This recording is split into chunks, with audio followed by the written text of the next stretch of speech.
Hello friends, welcome to my channel Rajesh 360। Rajesh 360 চ্যানেলে তোমাদের সকলকে স্বাগত। জিলেটের অনলাইন ক্লাসে ইমেকের আজকে আমি 2008 সালের প্রশ্ন আমি তোমাদের জন্য সলভ করে দেবো। তো জিলেটে ইমেকে 2008 সালের প্রশ্নের সাথে 2019 বা অন্যান্য 2018 সালের প্রশ্নের একটু ডিফারেন্স আছে। 2008 সালে ইমেকে টোটাল 10টা প্রশ্ন ছিল। তো সেই 10টা প্রশ্নের আজকে সলিউশন কী হবে এবং কীভাবে হলো সেটা আমরা ডিসকাস করব। তো চলো ভিডিওটা শুরু করা যাক। ভিডিও শুরুর আগে আমি তোমাদের কাছে একটাই রিকোয়েস্ট করব যে আমার চ্যানেলে যদি তোমরা নতুন হয়ে থাকো প্লিজ সাবস্ক্রাইব করে দিও। আর চলো দেখা যাক, শুরু করা যাক ভিডিও। তো প্রথম প্রশ্ন দেখো কি বলছে। প্রথম প্রশ্ন বলছে a body placed on a rough inclined plane just begin to slide. অর্থাৎ এখানে একটা রাফ ইনক্লাইন্ড প্লেন আছে, ধরে নিলাম এটা রাফ ইনক্লাইন্ড প্লেন আছে, এবং if the slope of the plane is 1/4।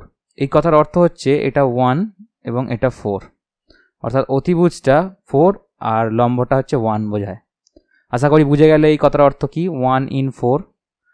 তো কোএফিসিয়েন্ট অফ ফ্রিকশন জিজ্ঞাসা করছে, তো আমি নাম দিয়ে দিচ্ছি, এ নাম দিয়ে দিলাম, বি, সি নাম দিয়ে দিলাম। তো কোএফিসিয়েন্ট অফ ফ্রিকশন হচ্ছে tan phi। tan phi equal two বের করতে বলেছে। তো ফাই অ্যাঙ্গেলটা কোনটা, এইটা ফাই অ্যাঙ্গেল। তো ফাই অ্যাঙ্গেল আমরা যদি ট্যান বের করি লম্ব বাই ভূমি, তো লম্ব হচ্ছে 1, অর্থাৎ আমি লিখছি এখানে tan phi equal to AC by ভূমি হচ্ছে বিসি। তো বিসিটা আমরা জানি না, বিসিটা আমরা বের করে নেবো এখানে। তো আমরা জানি অতিভুজের স্কোয়ার ইকুয়াল টু লম্ব স্কোয়ার প্লাস ভূমি স্কোয়ার, এটা সবাই জানো। তো এখানে অতিভুজ কোনটা, এবি স্কোয়ার ইকুয়াল টু অতিভুজের স্কোয়ার হয়ে গেল লম্ব স্কোয়ার প্লাস ভূমি স্কোয়ার, অর্থাৎ AC square plus BC square. এখান থেকে আমি যদি বিসি স্কোয়ারকে বের করতে চাই তাহলে রুট ওভার, তাহলে কি হবে, AB square minus AC square. তাহলে AB square minus AC square কী হবে, 4 স্কোয়ার মাইনাস 1 স্কোয়ার, অর্থাৎ রুট ওভার 15। তাহলে এটা কি হবে, এসির ভ্যালু তো আমরা জানি 1, এই 1টা, আর বিসি পেয়ে গেলাম হচ্ছে রুট ওভার 15। তাহলে বসিয়ে দেবো 1/√15। তো এটা করলে ক্যালকুলেটারে তোমাদের আসবে হচ্ছে 0.25। তো আশা করি তোমরা অ্যান্সার কোনটা বুঝতে পারছো। Option C is the right answer for question number 81, 0.25। এরপরের প্রশ্ন এখানে কি বলছে দেখো, a machine gun fires n bullet per second and the mass of the each bullet is m। If the speed of the bullet is v, then the force exerted on the machine gun is. তো এখানে বলেছে দেখো initially, তো ধরে নাও velocity of the bullet initially কত ছিল, bullet fire করার আগে স্থির অবস্থায় ছিল। তো তার জন্য initial velocity of the bullet is u, ধরে নিলাম 0। ওকে, ফাইনাল ভেলোসিটি কত হবে, final velocity of the bullet is v, ধরে নিলাম v এর ভ্যালু জানি না। এবার কতগুলো বুলেট ফায়ার করা হচ্ছে, n পার সেকেন্ড, দেখো n বুলেট পার সেকেন্ড, অর্থাৎ n খানা বুলেট পার সেকেন্ড ফায়ার করা হচ্ছে। এবার মাস কত প্রত্যেকটা বুলেটের, m হচ্ছে মাস। তাহলে যখন বুলেট স্থির অবস্থায় ছিল অর্থাৎ ইউ বেগে ছিল, অর্থাৎ ইউ 0 ছিল, তখন ইনিশিয়ালি মোমেন্টাম কত ছিল, 0। এম ইউ সমান কত হবে, এম যদি এমই থাকে, এম এর ভ্যালু আমরা জানি না, আর ইউ এর ভ্যালু তো আমরা জানি 0, তাহলে প্রারম্ভিক মোমেন্টাম 0। এবার এম ভি কত, এম ভি জানি না, তাহলে আমরা চেঞ্জিং মোমেন্টামটা বের করব। চেঞ্জিং মোমেন্টাম কত হবে, M V minus M U হয়। তাহলে এম ভি আর এম ইউ কত বেরিয়েছিল, 0। তাহলে চেঞ্জিং মোমেন্টাম কত, অ্যাকচুয়ালি তাহলে এম ভি হলো চেঞ্জিং মোমেন্টাম। ওকে, এরপর পার সেকেন্ডে কতগুলো বুলেট ফায়ার করা হচ্ছে, এন খানা।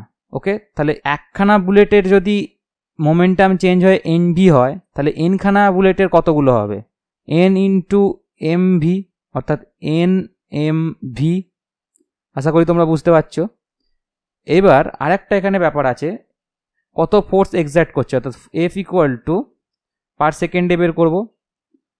তো এখানে দেখো আমরা পি এর ভ্যালু পেয়ে গেছি, কতগুলো ফোর্স পার সেকেন্ডে কতগুলো হচ্ছে, দেখো এন এম ভি আর পার সেকেন্ডে বলেছে মানে 1 সেকেন্ড, অর্থাৎ এম এন ভি হবে।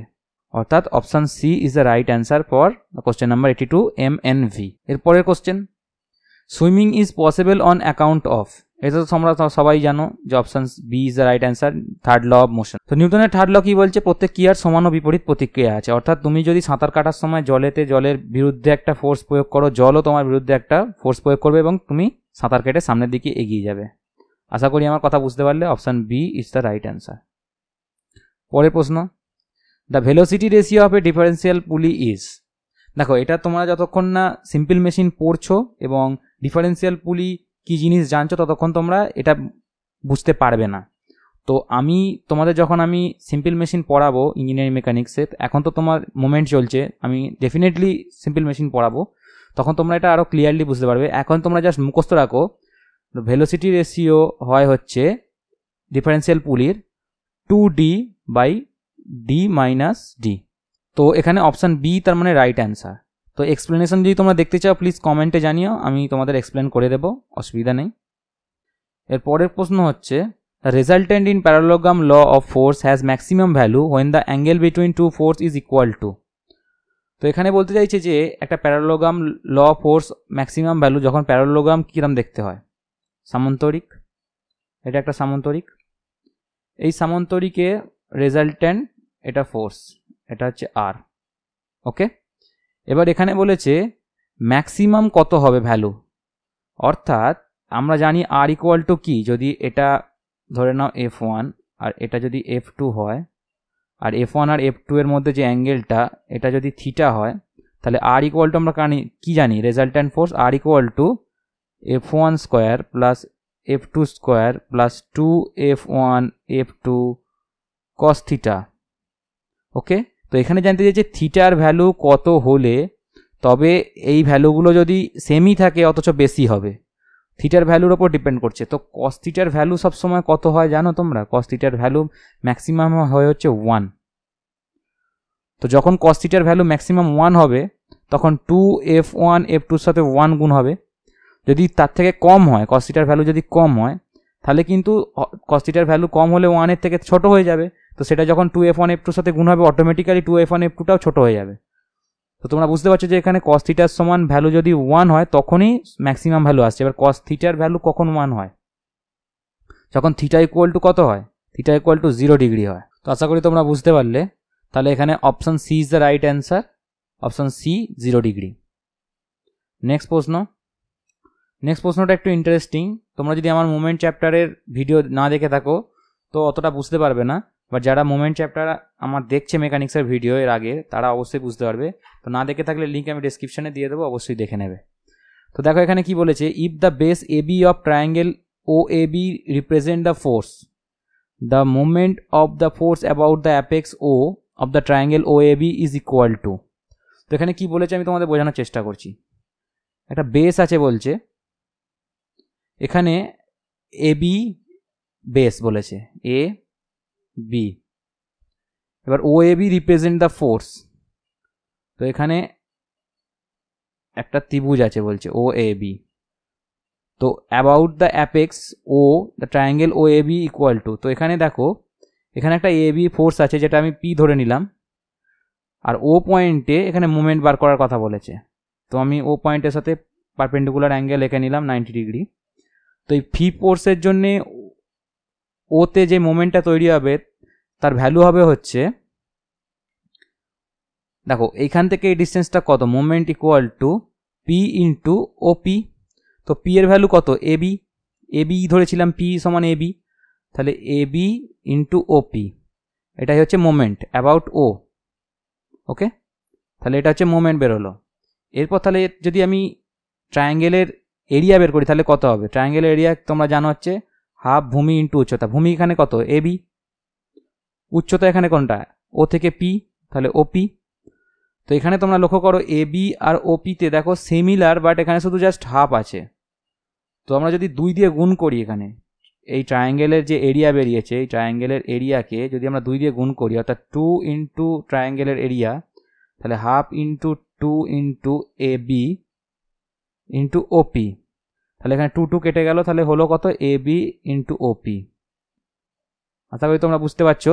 তার মানে যদি আমরা AOB ট্রায়াঙ্গেলের এরিয়াকে দুগুণ করি তাহলে কিন্তু আমাদের সেটা তোমার মোমেন্টের সাথে ইকুয়াল হবে। তাহলে তোমরা বুঝতেই পারছো option C is the right answer, twice the area of the triangle O A B.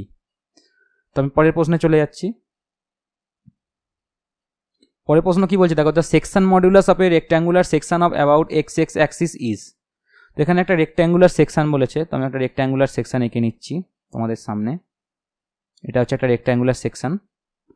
তো এখানে বলেছে অ্যাবাউট এক্স এক্স অ্যাক্সিস, এখানে কত হবে? তো section modulus S equal to, তোমরা জানো যে আই বাই ওয়াই, অর্থাৎ আই হচ্ছে মোমেন্ট অফ ইনার্সিয়া আর ওয়াই হচ্ছে ডিস্টেন্স নিউট্রাল অ্যাক্সিস থেকে এক্সএস অ্যাক্সিস পর্যন্ত ডিস্টেন্স। অর্থাৎ ধরে নাও এর নিউট্রাল অ্যাক্সিস আছে এখানে আর এক্সএস অ্যাক্সিস আছে হচ্ছে এখানে, ধরে নাও এটা একটা গ্রাফ যেখানে এক্স এক্স অ্যাক্সিস আছে এখানে, এটা হচ্ছে ওয়াই অক্ষ, এটা হচ্ছে এক্স অক্ষ। তো এই ডিস্টেন্সটা হচ্ছে ওয়াই,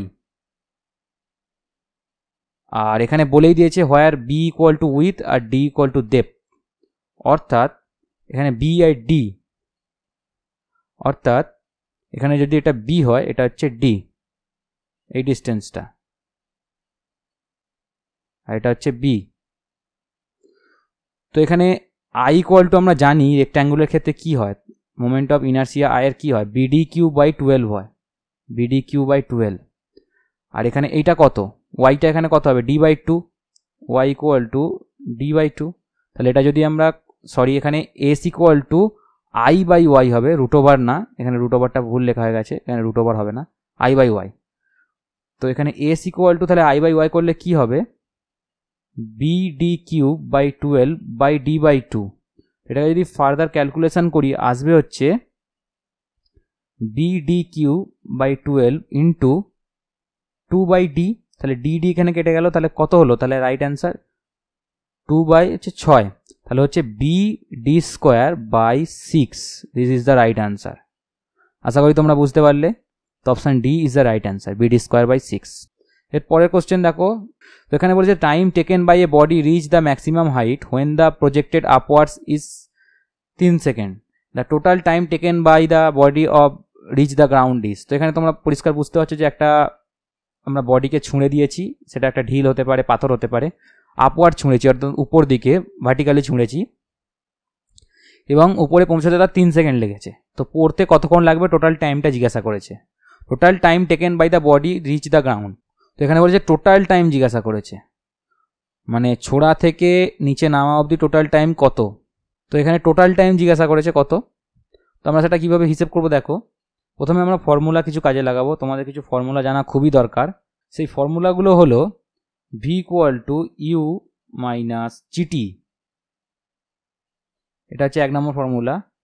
আর একটা ফর্মুলা তোমাদের জানতে হবে, সেটা হচ্ছে V square equal to U square minus 2gh। আর একটা ফর্মুলা তোমাদের জানতে হবে H equal to UT plus half GT square. তো এই ফর্মুলা 3টে আমরা কাজে লাগিয়ে এই সলিউশনটা করব। তো চলো দেখে নেওয়া যাক। প্রথমে আমরা এই ফর্মুলাটাকে কাজে লাগাবো, first formula V equal to U minus GT. তো এখানে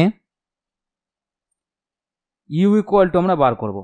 দেখো ইউ ইকুয়াল টু বার করব, প্রথমে বেগ কত ছিল ইনিশিয়ালি ছোঁড়ার সময়, আর ভি হচ্ছে অন্তিম বেগ। তো তোমরা জানো ঢিল ছুঁড়লে প্রথমে গতিতে থাকে এবং শেষ পয়েন্টে গিয়ে যখন উপরে পৌঁছে যায় ঢিলটা, তখন সেটা 0 হয়ে যায় ভেলোসিটি, অর্থাৎ অন্তিম বেগ 0, অর্থাৎ ভি এখানে 0 আর ইউটা আমরা বের করব। তাহলে ইউ ইকুয়াল টু তাহলে কী হবে, জিটিটা যদি এদিকে পাঠিয়ে দিই, আর তাহলে টি যদি 3 সেকেন্ডে পৌঁছেছে তাহলে 3 ইন্টু জি, তাহলে ইউ ইকুয়াল টু বের হলো 3g।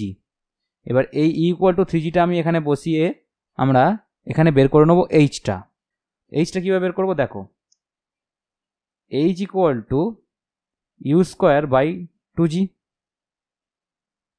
কী করে হলো, এখানে তো ভি তো তোমাদের প্রথমেই আমি 0 বলে দিয়েছিলাম, তো ভি তো 0 হয়ে গেছে, তাহলে you square equal two 2gh হলো, আর এখানে এইচ ইকুয়াল টু তাহলে ইউ স্কোয়ার বাই 2g করে দিলাম। এবার এখানে ইউ স্কোয়ারের জায়গায় আমরা বসিয়ে দেবো 3gকে, অর্থাৎ 3 square into G square by 2g কত হয় 9g স্কোয়ার বাই 2g। তাহলে জি কেটে গেল, তাহলে হচ্ছে কত হলো 9g বাই 2। তাহলে আমরা হাইটটা পেয়ে গেলাম, কত উঁচুতে উঠেছে, সেটা হচ্ছে 9g বাই 2। এবার এই হাইটটা এখানে বসিয়ে আমরা টাইমটা ক্যালকুলেট করে নেবো। ইউ তো জানি, এইচ জানি, শুধু আমরা টাইমটা এখান থেকে বের করে নেবো এই ফর্মুলা দিয়ে, H equal to UT plus half GT square. তো চলো বসিয়ে দেওয়া যাক। দেখো এইচ ইকুয়াল টু ইউটিতে যদি আমরা বসিয়ে দিই ফর্মুলাতে, তাহলে এখানে তোমরা বুঝতেই পারছো যে এখানে কিন্তু ইউটা আলাদা হবে। ইউ কেন আলাদা হবে? দেখো এটা হচ্ছে সেই হাইটটা যেটা আমরা এবার নামার সময় ধরবো, অর্থাৎ ওঠার সময় যতটা হাইট উঠেছে ততটাই তো নামবে। এবার নামার সময় যখন বেগটা মানে মাটিতে পড়ে যাবে বস্তুটা, তখন তার ইউটা কত হবে? ইনিশিয়ালি তো 0 ছিল। যখন কোনো বস্তু উপর থেকে পড়ছে তখন যদি আমরা হিসেব করি, ইনিশিয়ালি তো 0 ছিল, ইউ তো 0 ছিল, মাটিতে পড়ার আগে ভি ম্যাক্সিমাম হয়েছে, তাই না? তাহলে এখানে ইউ তাহলে ইনিশিয়ালি 0, তাহলে এইচ ইকুয়াল টু ইউটির জায়গায় যদি ইউটা 0 হয় তাহলে পড়ে থাকে কত? Half GT square. এবার এখানে যদি আমি এইচের জায়গায় 9g/2 বসিয়ে দিই তাহলে কত হয়? তাহলে টি স্কোয়ার ইকুয়াল টু আমরা পাবো হচ্ছে 9, আর টি ইকুয়াল টু পাবো হচ্ছে 3, তাহলে টাইম হচ্ছে 3 সেকেন্ড। তাহলে কিন্তু এখানে চেয়েছে কিন্তু টোটাল টাইম কত? তাহলে প্রথমে তো ইনিশিয়ালি 3 সেকেন্ড লেগেছিল উঠতে, আর নামতে 3 সেকেন্ড, টোটাল 6 সেকেন্ড। তাহলে option B is the right answer, 6 second. যদি আমার এখানে ক্যালকুলেশানে বা অন্য কোনো তোমাদের থিওরি থেকে থাকে এই অঙ্কটা রিলেটেড, আমাকে কমেন্টে জানিও। যদি আমি ভুল করে থাকি প্লিজ কমেন্টে জানিও। তো আমার যেটা ক্যালকুলেশন করে এসছে সেটা হচ্ছে 6 সেকেন্ড এসছে, তো option B is the right answer. So coming to the question number 89। তো এখানে কি বলছে দেখো, the force required to drag a body on a rough horizontal plane will be the least when its inclination with the horizontal is equal to. তো এখানে বলতে চাইছে যে কত অ্যাঙ্গেল হলে ইনক্লাইনেশন সব থেকে লিস্ট ফোর্স লাগবে, মানে কোনো বডিকে ড্র্যাগ করতে একটা রাফ হরিজন্টাল প্লেনে। তো অ্যাঙ্গেল অফ ইনক্লাইনেশন যখন, অর্থাৎ অ্যাঙ্গেল অফ ইনক্লাইনেশনকে থিটা দিয়ে বোঝায়, তো যখন অ্যাঙ্গেল অফ ফ্রিকশনের সাথে ইকুয়াল হবে তখন সব থেকে লিস্ট ফোর্স লাগে। তো option D is the right answer, angle of friction. তো তোমরা যদি ফ্রিকশন পড়ে থাকো তাহলে এর অ্যান্সার অবশ্যই বুঝতে পারছো। Option D is the right answer. মেকানিক্সে যখন আমি জিলেট পড়াবো তোমরা আরও পরিষ্কারভাবে ব্যাপারগুলো বুঝতে পারবে। এর পরের কোশ্চেন এবং আজকের লাস্ট প্রশ্ন, if the efficiency of A machine is less than 50% it's known as. তো এটা সিম্পল মেশিনের কোশ্চেন। তো এখানে বলেছে যে যদি কোনো মেশিনের এফিসিয়েন্সি, অর্থাৎ এফিসিয়েন্সি ইকুয়াল টু MA/VR, তো সেটা যদি লেস দ্যান 50% হয় তাহলে তাকে কি বলে? দেখো, গ্রেটার দ্যান 50% হলে তাকে বলা হচ্ছে রিভার্সেবল মেশিন, ওকে। আর যদি লেস দ্যান হয় তাকে বলা হচ্ছে ইরিভার্সেবল মেশিন, অর্থাৎ রিভার্সেবলের উল্টো IRR, REVERSIBLE, ইরিভার্সেবল মেশিন। তো ইরিভার্সেবল মেশিনকে আরেকটা কথা বলা হয়, আরেকটা নামে পরিচিত। এখানে তো ইরিভার্সেবল মেশিন তোমরা অপশন দেখতে পাচ্ছ না। তো ইরিভার্সেবল মেশিনকে আরেকটা বলা হচ্ছে self locking machine, self locking machine. তোমরা বুঝতে পারছো option B is the right answer for question number 90। তো এবং আজকের লাস্ট প্রশ্ন। তো ফ্রেন্ডস, আজকের মতো এখানেই। ভিডিওটা কেমন লাগলো জানিও, ভালো লাগলে লাইক করে দিতে ভুলো না, চ্যানেলে নতুন হলে সাবস্ক্রাইব করে দিও, আর তোমার কিছু কোয়ারি থাকলে কমেন্টে অবশ্যই লিখো, কোনো ভুল ভ্রান্তি হলে ক্ষমা করে দিও। আর পরের ভিডিওতে দেখা হচ্ছে, তার আগে আমি ভিডিও শেষে তোমাদের সঙ্গে একটা কথা বলতে চাই যে আমার চ্যানেলে কোনো রকম যেহেতু গ্রো কম, তো কোনো রকম আর্নিং বা কোনো রকম অ্যাড ইউটিউব থেকে কোনো কিছু দেখানো হয় না এই মুহূর্তে। তো তোমরা যদি আমার ভিডিওতে লাইক করো, কমেন্ট করো, তবেই কিন্তু আমার ভিডিও চলবে। তো এর আগে আমি অলরেডি অন্যান্য সাবজেক্টের ভিডিও, অর্থাৎ ইঞ্জিনিয়ারিং মেকানিক্স বাদেও electrical technology, environmental engineering, computer সায়েন্সে 10 ইয়ার্সের কোশ্চেন নিয়ে আলোচনা করেছি। তো সেগুলো যদি তোমরা দেখতে ইন্টারেস্টেড হও তার লিঙ্ক তোমরা ডেসক্রিপশনে পেয়ে যাবে, এবং আরও অন্যান্য ভিডিও যেগুলো জিলেটের জন্য ইম্পর্টেন্ট তার লিঙ্ক তোমরা ডেসক্রিপশনে পেয়ে যাবে। তো অবশ্যই দেখো, আমি ডেসক্রিপশনেও দিয়ে দেবো, আই বাটনেও দিয়ে দেবো, তো দেখতে ভুলো না। তো দেখা হচ্ছে পরের ভিডিওতে। Thanks for watching, by.